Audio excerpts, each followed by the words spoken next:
Hey everybody, happy Wellness Wednesday. Marco Rodriguez coming at you. So today's very special guest is Anna Cox. Anna has a very, very unique story in that she was with me, right? You were with me that very first day that when we were first introduced to the whole biohacking movement. And in fact, it was right here in this very room. You know, for those of you who don't know our story, for about 4.5 years ago, our dear friend, Patsy Caulfield, she tried to set up a meeting with me to share with us the incredible news about the new scientific breakthroughs associated with the biohacking, NRF1, NRF2 activation. And you know, at the time, I don't know why, but I wouldn't sit down and listen to her. And it took me nearly 3 years, right? Nearly 3 years to actually be willing to sit down with her and see what all this was about. You know, and I remember when Patsy first showed us the information, there wasn't a dry eye in the room, right? I mean, every one of us were just blown away by what we saw. Personally, for me, you know, one of the biggest challenges or the biggest things that really got me emotionally was the fact that during that 3-year period of time, my father had passed away of metastasized prostate cancer. And after hearing Patsy's mother's story about how she had stage 3 colon cancer, and we're not saying that the biohacking cured her. Obviously, we have to follow by FDA guidelines, and we never claim to treat, cure, or mitigate disease. But the fact of the matter is that Patsy's mother did begin a biohacking protocol, and she didn't have any chemo, she didn't have any changes in medication or in diet. And a year later, all the markers were gone. Now, did the biohacking do it or not? I don't know. But it really caught my attention, especially because of the situation with my dad. And so since then, you know, we jumped on board. We got really super excited. We started sharing this information with everyone and anyone that we could. And that's actually what sparked this Wellness Wednesday interviews. But Anna, you have an amazing story because, again, you were there from the very beginning. And I remember at the time that you were walking around with a walker. You had, just ordered your wheelchair. Her wheelchair was on its way, right? Well, you tell the story better. So tell us, what was it that you've experienced over this past year and a half? Well, thank you, Marco, for wanting to interview me once, you know, I'm nervous, guys. I'm so sorry. I don't do well on camera. She's like my sister. I tell you what, we've known each other for so many years, and what she does for us is just amazing. So don't worry about it. Yeah. So what had happened was when you brought Patsy in the room, can I go to that part? Absolutely. Patsy's in the room, and I'm listening to her. And I'm sorry, guys, I was a little bit selfish at that moment because all I kept thinking about is, could this help me? Yeah. Could this help me? Because I thought I was going through things that nobody saw or nobody knew or nobody even could imagine what I was going through. I found out later that, yeah, they all got it. They all saw it. They all felt it. But at that time, I was getting to work early, very early in the mornings, so that nobody could see me. I was getting my husband up extremely early, and he already puts in, you know, 10, 12-hour days, but he was getting up 2 to 3 hours beforehand to get me in the shower, to relax my bones enough for me to be able to stand. What had happened at that point was when I was listening to Patsy was, I wonder if this could help me. So I did. I remember leaving the room just crying, and I grabbed Miss Diane, and I was like, I need this. I don't care what you guys do, what decisions you make, I need this in my life. Because you know what happened to me in 2016. I was walking my grandson in the hospital, actually, to a hearing appointment. And no steps, no elevators, no anything, just straight floor, and I collapsed. And I'll never forget that day in my life because I just could not stand back up. Now, I didn't pass out, guys. It was excruciating pain from my waist down to where I could not stand up again on my own 2 feet.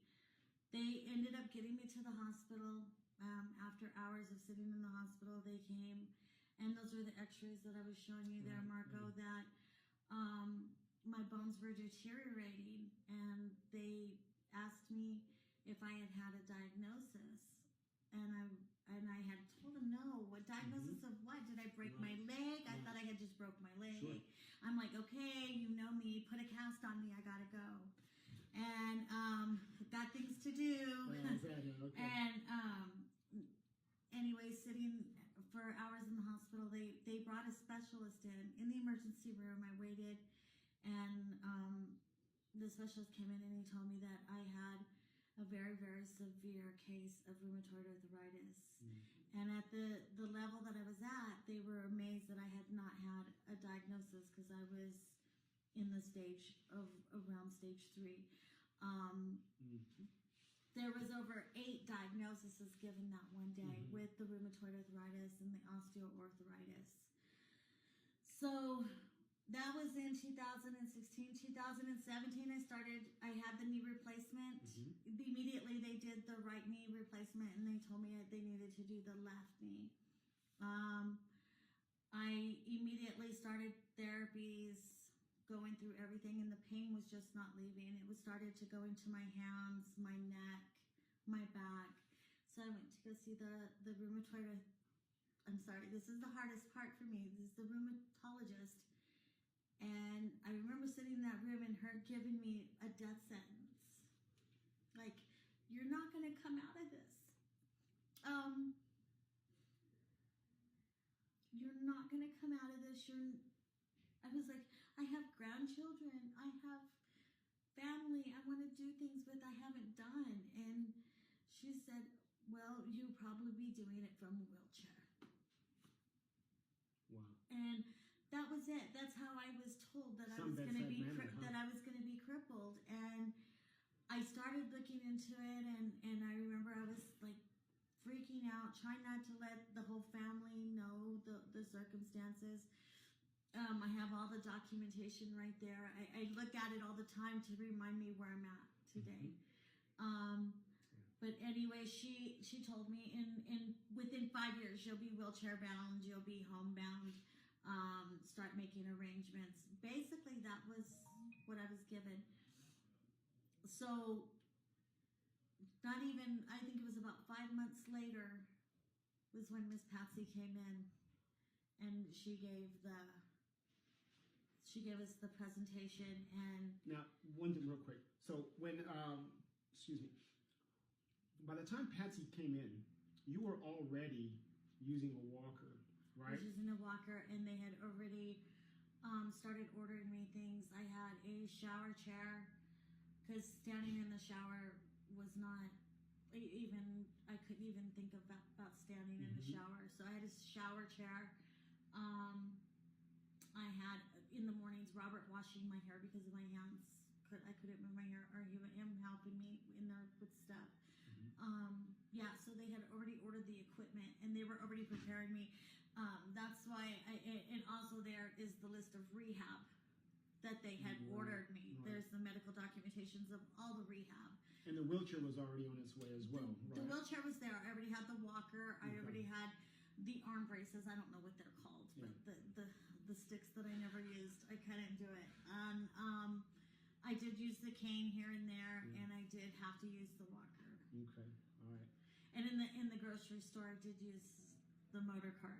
The motor cart. Yeah. So what's happened since then? Well, wait, one more thing. I'm sorry, one more thing. And your job, you had to change jobs because you were a marketing person. So you were out in the community doing marketing and getting out there and moving and grooving. And you had actually changed your job so that you were able to sit all day. You were working now in the building, right? Yeah. Right? And I remember you telling me how miserable you were. Yeah, because actually for about a year, luckily we were able to do this, that I was doing some billing. And I remember you telling me that I was becoming a not so nice word because I didn't have human contact. Right. Because I cut myself off. There's a lot in between, guys, that was horrible. The cutting myself off, the not wanting to go outside. You never seen anybody so happy when they started delivering groceries and all of that. It really made my life really, really easy to So not it affected your mood, your outlook on life. And, and that's a big thing. I mean, think about it. If you're generally an active person, all of a sudden, your body starts to break down and you're unable to do the things that you love to do. You're unable to do the job that you love to do, unable to engage in the social activities that you were accustomed to. That could really play into your emotional, your mental well-being. And I remember that you were really taking a dive into this abyss of just emotional turmoil where, can I just say it? No one wanted to be around you. It was really sad because Anna is one of the most dynamic, amazing people you could possibly know. She's wonderful at her job. She's really out there. She's a big advocate for the Autism Society. You'll see her every once a month at Adventure Zone for the awesome Sundays. Very, very important, very active in the community, and all of that was gone, right? So, I'm sorry, I didn't mean to interrupt, but I thought it was important for our audience to understand that it's more than just a physical.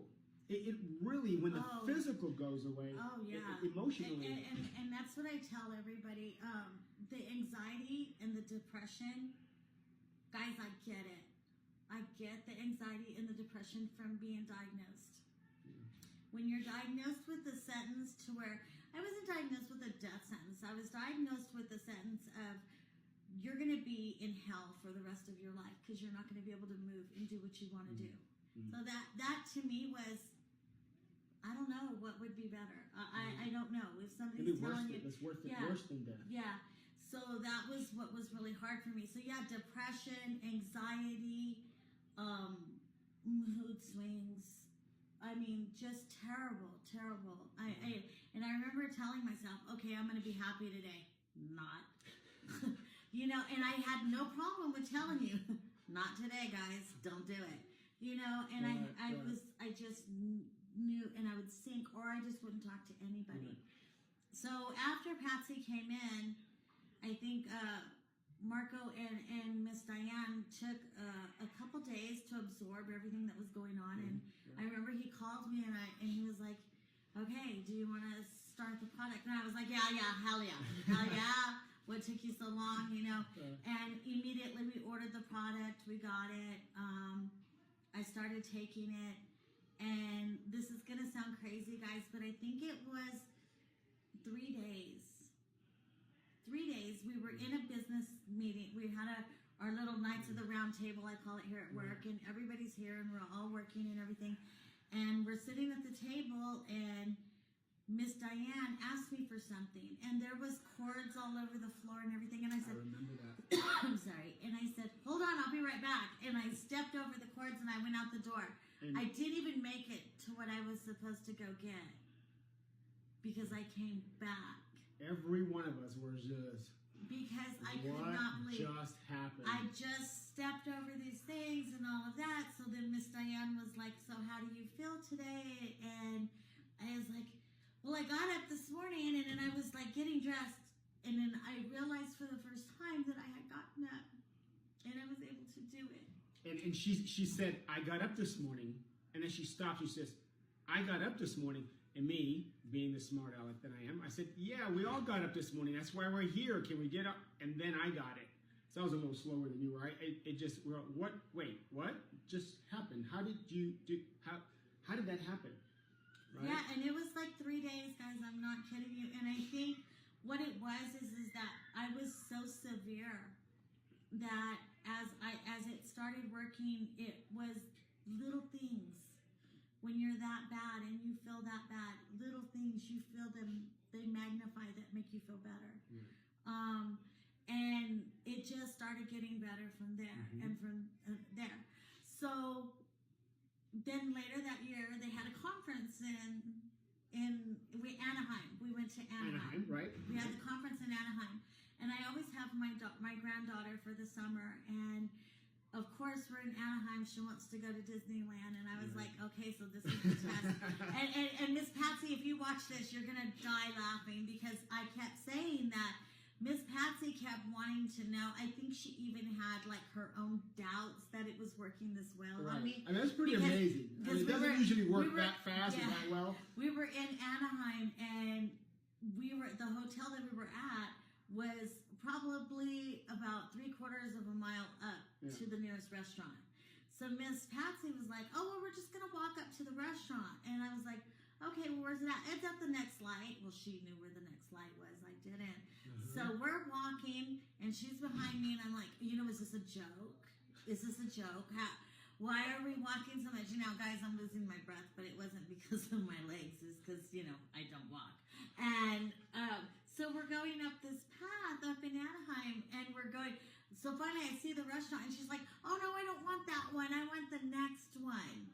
And I was like, "Yeah, me and you, Patsy, we're gonna do this. We're gonna be rolling right here on the ground."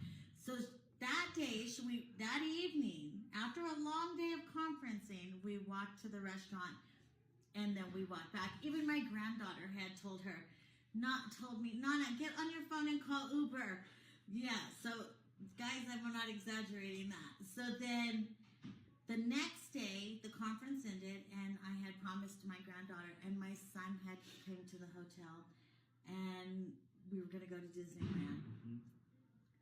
And that meant so much to me to walk. We stayed at Disneyland from open to close. Yeah. We absorbed every single bit of it. I made her ride rides that she would never ride. Hey guys, remember, this is someone who just a few months before had been in a walker, and they had already ordered her wheelchair. She already had a shower chair, hardly able to move. And here she is now at Disneyland, spending the entire day at Disneyland. Right. So we had like the whole day there, right? Now, guys, I'm telling you, did I go home and did I hurt? Yes. Did I cramp? Was I laying in the bed just cursing at everything in life? Yes. But you know what? At the same point in time, I was like, I freaking did that. Yeah. So after that, I came home and I went to go see my doctor. I had my follow-up appointment. I went in to go see my doctor, and I'm all happy, right? I'm like, she sent me for my blood work. My white blood cell count, my infection levels were always really crazy high. And I saw everything, and I was like, I remember I called Miss Diana. I was like, come look at these results. This is like crazy, right?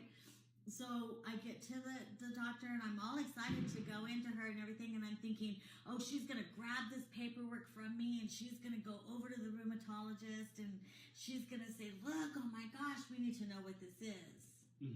And she just like put me like, check. Okay, so you don't need to come here anymore? Like, wow. I'm like, I just walked into your office. I have no walker. I have no cane. I'm like, you gave me a death sentence. And I said, you know what? I'm going to work as hard as I can for the rest of my life that you can't do this to nobody else. Yeah. And that's why I'm kind of here today with you doing this, because I'm scared to death of talking about myself. But people need to know that this is out there. And if we keep it, and we keep it from ourselves, and we keep, like, just the simple thing of what you said about your dad is like, you put this off. Yeah. You know, would it have helped him? We don't know. But I have all my own family members that I'm like, oh my gosh, if I would have had this, they would have made it. Or would I have not been able to walk Disneyland that day or hike in Puerto Vallarta? Okay, all right, so you got to hear this one too. Okay, so a few months after that, in September, so you had started biohacking in April, so this is just a few months later in September of the same year, we all took a trip to Puerto Vallarta. So Anna, there's activities that we did. So Diana and I, we went scuba diving, and then Anna, you wanted to go see the sea lions. Right, so tell us about the sea lion story. Oh, Shauna, I hope you watch this because you're going to crack up. Sea lions is going to bring back a lot of memories. But the sea lions, I thought, because we're on this boat and everybody's like picking these little activities, and I'm like, there's a cooking activity. I know I want to do that one, and Patsy was like, we need to do something a little bit more active. So I was like, okay, I'm gonna do the sea lions, and she's like, okay, let's do the sea lions. So I sign up, and I'm thinking sea lions, ocean, sand. We're on an island, and it's pretty tall. Right. And the hotel was right at the beachfront. Right. Yeah. It's right at ocean level. Right. Yeah. No. So this is where we took the ship out to, the little boat out to. Yeah. So this island's like huge, right? And I'm thinking, okay, so I'm picking something that I don't have. Minimal duties, right? Right. I'm on vacation. I want minimal.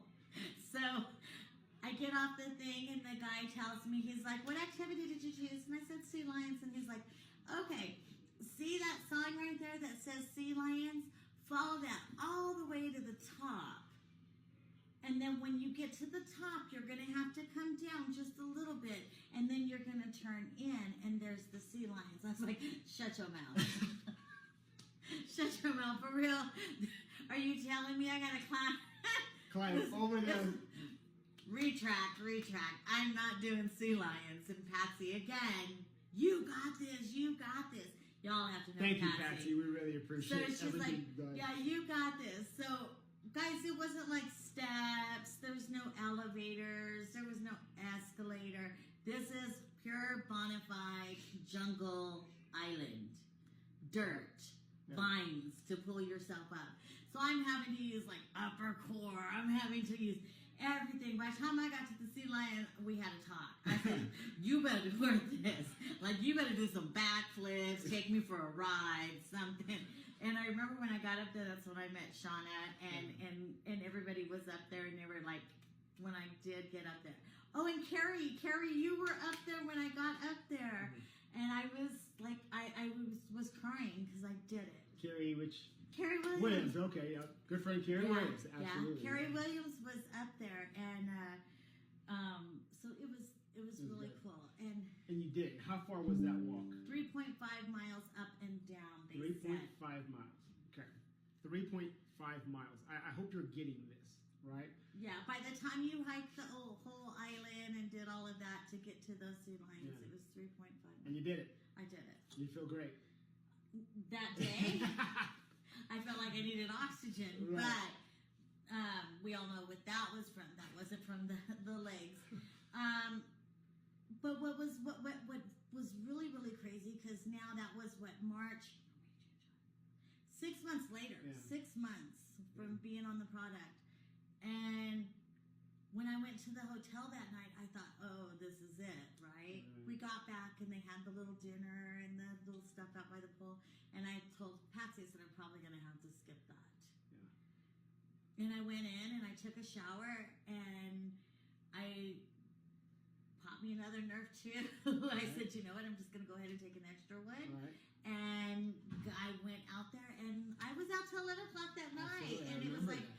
And that's when I started. I had a lot of fun that night, and met some really, really great people. Yeah. So you are no longer stuck in an office doing office work. You're back out to doing driving people crazy. She's back out in the community again, and how is the life overall going for you now?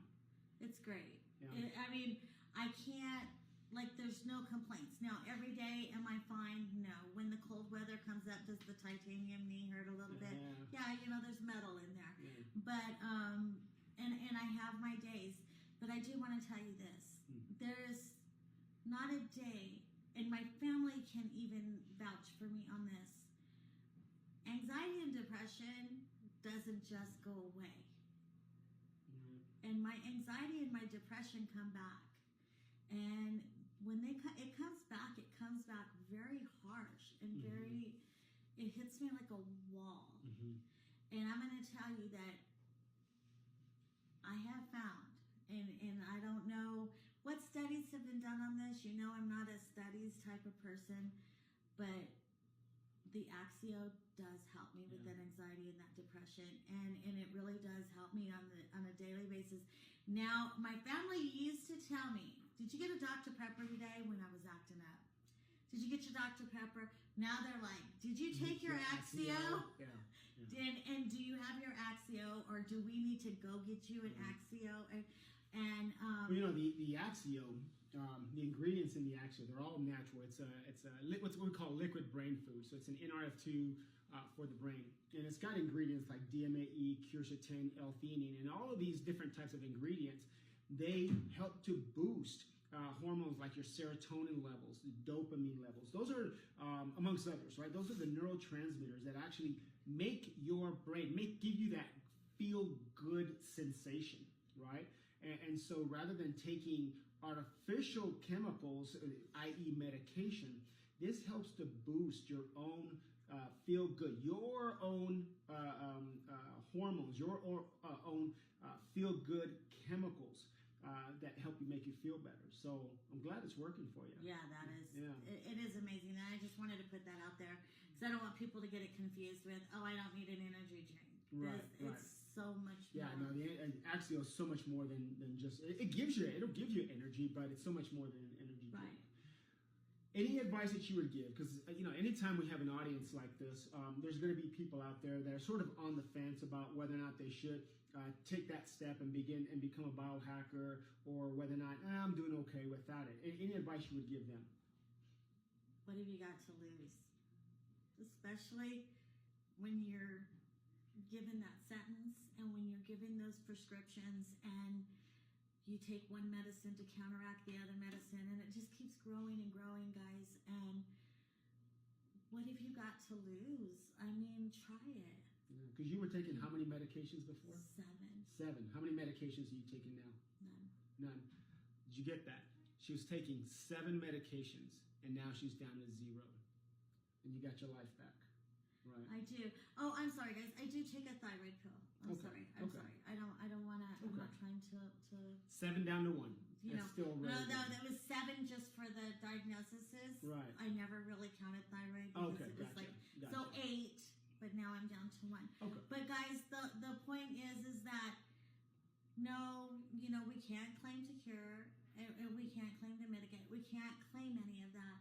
But what I do want you to know is, if you want a quality of life, and if you see some of my Facebook pages, there's the journey of life. You know, give yourself that. Mm-hmm. Give your family that. Right. They deserve that from you. Absolutely. Because when you're going through this, and when you're down, and you're anxiety, and you're depressed, and you're mean, and you're hurting, and you don't want nobody around you, do you know how that hurts your family? Because they know that other person in you. Yeah. They know that you're this good person, and that you have a good heart, and that you love people. And they don't understand who you're being. Why are you being like that? So it's not fair. So to not open your heart to this would be no different than just mistreating yourself or mistreating your family. Well, thank you so much. I know that this was difficult. I know you were nervous about doing this, but you know, people need to know. People need to know your story.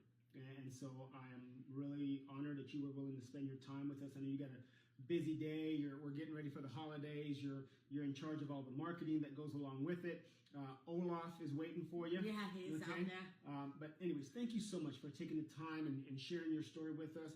Guys, that concludes our interview for today. I hope that this was helpful for you. And again, if you have someone out there, or if you're out there and you're on the fence about whether or not you want to try biohacking or not, is it for you or not? I think, Anna, you put it best. What do you have to lose? So that concludes our interview for today, guys. Thank you so much. Remember, as I always like to say, there is a better way to live.